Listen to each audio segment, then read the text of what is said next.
उसका पति सुंदर सबसे मंडी में साफ सफाई का काम किया करते थे, जिसके बाद वह कुछ मेहनत मजदूरी कर कर अपना पेट पाल कर खर्चा निकाल लिया करते थे।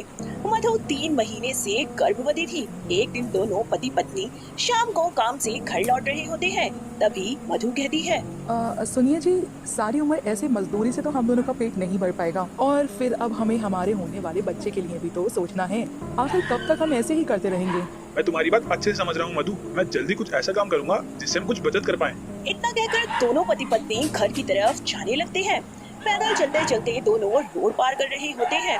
मधु तो पहले झट से निकल जाती है, पर जैसे ही सुंदर रोड क्रॉस करने लगता है, तभी तेज रफ्तार से आती हुई एक कार उसका एक्सीडेंट कर कर चली जाती है और मौके पर ही सुंदर की मौत हो जाती है, जिस पर मधु रोते हुए कहती है, हे भगवान, क्या हो गया इस गरीब की जिंदगी का? इकलौता सहारा था मेरा पति, अब वो भी इस दुनिया में नहीं रहा। मैं क्या करूंगी भगवान? अकेले गरीब में इस बच्चे को कैसे पालूंगी? खुद को संभालते हुए मधु जैसे तैसे सुंदर का अंतिम संस्कार करती है और मंडी के काम से जो पैसे मिलते उससे अपना पेट भरने लगती है। ऐसे ही एक दिन मंडी में प्याज की बोली लग रही होती है। तभी एक सब्जी वाला, जिसका नाम किशन था, वह प्याजों की छटाई कर रहा होता है। मधु उसके पास जाती है और बोलती है, अरे किशन भैया, ये क्या कर रहे हो? कुछ नहीं मधु बहन, बस जो प्याज काम की नहीं है ना, उन्हीं को फेंक रहा हूँ कचरे में। भैया, अगर आपको कोई हर्ज ना हो तो जो प्याज आप फेंक रहे हो ना, वो मुझे दे दो, उनको मैं इस्तेमाल कर लूंगी। पर बहन, ये आधे सड़े गले प्याज तुम्हारे किस काम के हैं? भैया, वो आपको अभी नहीं बता सकती, आप मुझे दे दो ना प्याज।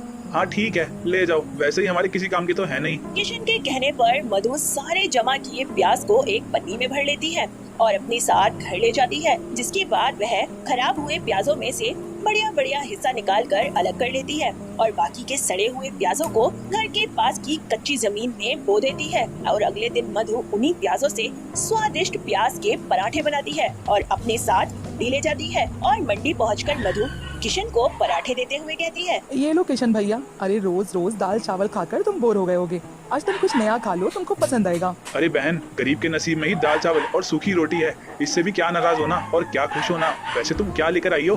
भैया, कल जो मैं प्याज ले गई थी, उसके पराठे बनाकर लेकर आई हूँ, खाकर देखो। अरे पर वो प्याज तो खराब हो गए थे ना बहन। नहीं भैया, खराब नहीं थे, मैंने मेहनत से सब अच्छा अच्छा हिस्सा निकाल लिया था और पराठे बना लिए थे, खाकर देखो। किशन को मधु के हाथ के बने प्याज के पराठे बहुत पसंद आते हैं। ऐसे ही वक्त गुजरता जाता है। अब मधु का 7वां महीना लग गया था, जिस वजह से वह मजदूरी नहीं कर पा रही थी। ऐसे ही एक दिन जब मधु खाने के लिए कुछ तलाश रही होती है, तो घर के राशन के सभी डिब्बे खाली हो चुके थे। यह देखकर मधु अपने पेट पर हाथ रखते हुए बोलती है, हे भगवान, अब मैं क्या करूं? मैं तो एक पल को भूखी भी रह लूंगी, पर इस पेट में पल रहे मासूम बच्चे को भूखा कैसे रखूं? इस हालत में तो अब मुझे कोई काम भी नहीं दे रहा, मांग मांग कर भी कब तक गुजारा कर लूंगी? कल को जब मेरा बच्चा इस दुनिया में आएगा, तब उसका पेट कैसे भर पाऊंगी? भगवान, तूने मेरे पति का साया तो पहले ही मेरे सर से ले लिया, कोई तो रास्ता दिखा भगवान, जिससे मैं अपना और अपने होने वाले बच्चे का पेट भर सकूं। अरे हाँ, याद आया, मैंने अपनी जमीन पे प्याज उगाए थे, वो पूरी तरह से पक चुके होंगे। वह उन प्याजों को निकालती है और अपनी पड़ोसन विमला से थोड़ा आटा मांग कर ले आती है। उसके बाद वह बारीक कटे प्याज को आटे में मिलाकर गूंथ लेती है और चूल्हे पर प्याज के गरम गरम पराठे बना लेती है, जिसकी खुशबू सूंघते हुए विमला उसके घर पहुंचती है और बोलती है, अरे क्या बात है, बड़ी अच्छी खुशबू आ रही है, क्या बनाया है मधु? कुछ नहीं बहन, बस ये प्याज के पराठे बनाए थे, लो तुम भी खाकर बताओ कैसे बने हैं। वाह वाह वाह, क्या स्वाद है। इतना अच्छा पराठा तो ना कोई ढाबे वाला भी नहीं बनाता होगा, जितना अच्छा पराठा ना तू बना लेती है। अरे मैं तो कहती हूँ मधु, तू ना अपनी प्याज के पराठे की ना रेड़ी लगा ले। वैसे भी इस हालत में तो कोई और काम तो कर नहीं सकती। अरे जब तू खाना बना